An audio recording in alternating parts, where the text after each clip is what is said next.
I've made over 100 terrariums, and while I've learned the secrets to making them thrive, this was my first time building my own tank. In this video, I'll show you the struggles I went through and how you can avoid them if you want to make a similar tank, and how I ended up creating this lush forest ecosystem. To build the tank, I'll be using picture frame glass as it can be picked up for relatively cheap on Amazon. This is why I wanted to build the tank in the first place, so that I could save some money.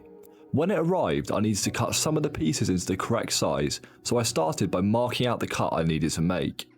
You can see me here scoring the glass along a metal ruler before tapping along the score to weaken this point in the glass further. I then gently pressed on both sides over a leverage point, creating an almost clean break. At one end there was some excess glass poking out, so I gently removed this with some pliers. Of course, not all my cuts went well, and this is something to keep in mind when cutting glass. Here I pressed down way too hard when doing the score, leading to the glass cracking unevenly. I then sanded down all of the rough edges to get rid of any sharp bits on the glass. It was now time to assemble the tank, and I started by taping down the base. Next I added aquarium silicone to one edge of the glass and started to add the different pieces of glass until the tank started to take shape. If I were to do this again, I would most likely use less silicone, as I think I used too much in the fear of not adding enough. Despite this, the tank was going well, and I added on the roof before getting rid of the excess silicone from earlier.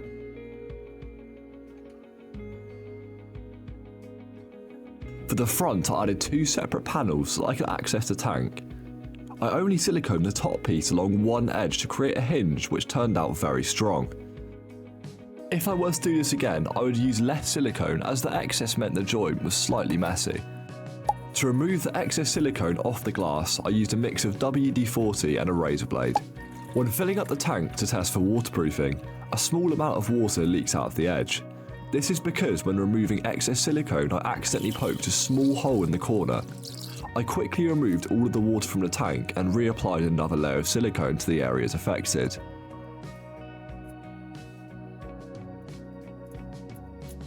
After this was all dry and retested, I can now start work on the terrarium, starting with a leaker drainage layer as normal. Remember, the drainage layer can be switched out for gravel or small stones you find outside if you want to cut costs, but if you plan on making multiple terrariums, I bought a 50-litre bag of leaker for only £20. On top of this, I added a substrate barrier out of window screen mesh. For the substrate itself, I'll use my tropical mix made from 2 parts worm castings, 2 parts coco coir, 1 part lava rock and 1 part sphagnum moss. I gently slope this towards the back to create some depth. For the hardscape, I play around with these 2 pieces of wood to create a tree root-like effect as if we were on the forest floor.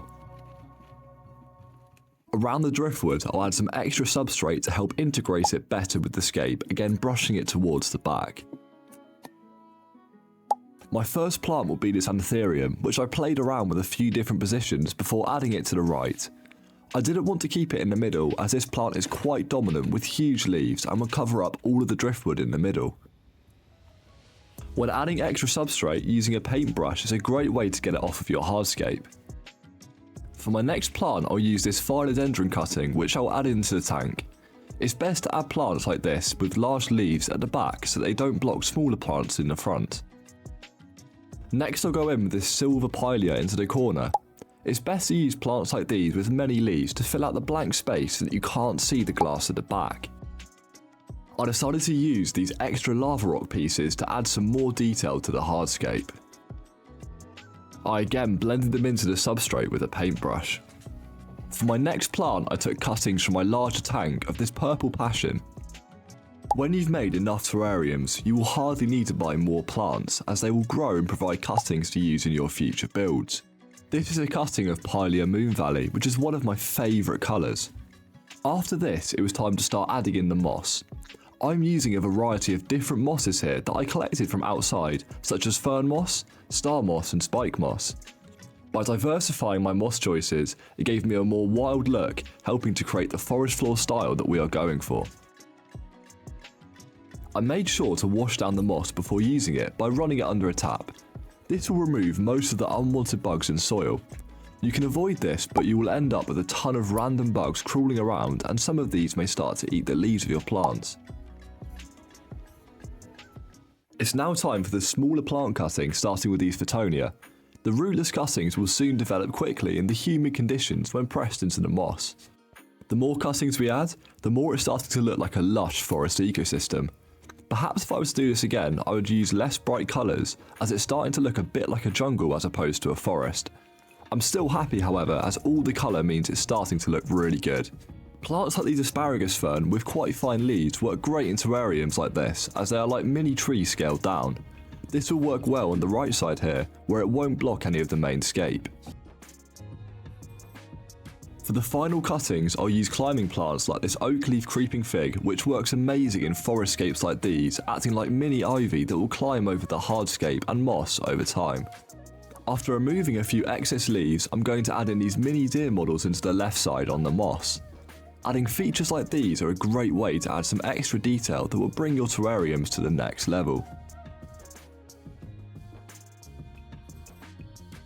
I then sprayed down the whole tank with deionized water, making sure not to add too much and covering the whole tank.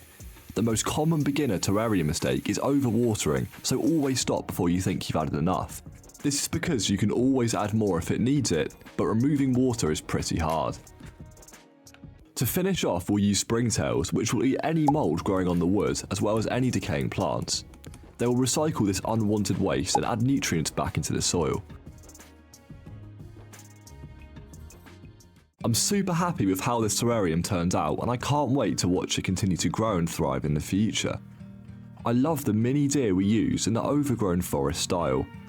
The wide range of tropical plants really make it look like a mini lost world that's been abandoned and left to grow out over time.